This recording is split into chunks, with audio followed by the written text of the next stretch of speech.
The Man of the Law's Tale. Introduction to The Man of the Law's Tale. Our host perceived the sun upon its arc of artificial day from dawn to dark, quarter way up, plus half an hour or more, and though not deeply versed in heavenly lore, he knew quite well it was the 18th day of April that is messenger to May, and was aware the shadow of every tree was of the same extent and quantity as the erected body casting it. So, by the shadow cast, he had the wit to judge that Phobos, shining clear and bright, had climbed some 45 degrees in height. So, for that day, and in these latitudes it must be 10 o'clock, our host concludes.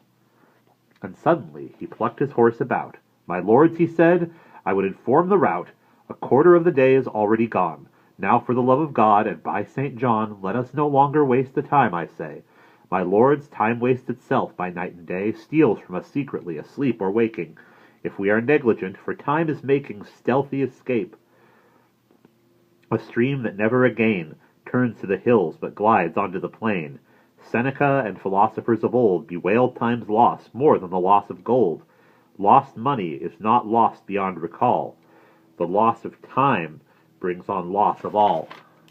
It can return to us again once sped, no more than can poor Molly's maidenhead, when she has lost it in her wantonness.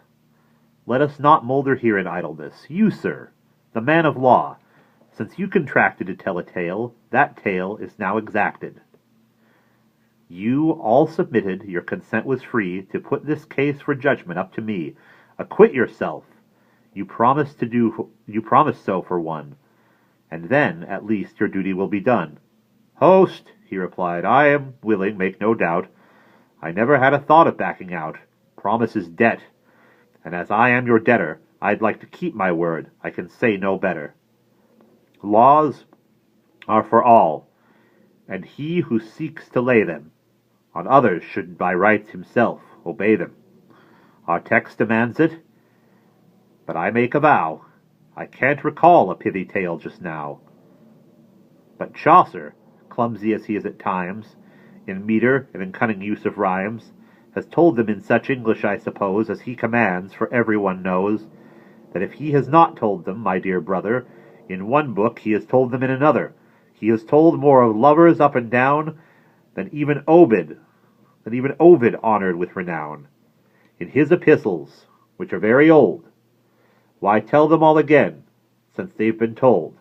In youth he wrote of Ceyx and Halcyon, and since has celebrated every one of all these noble women and their lovers, as who will seek his lengthy book discovers.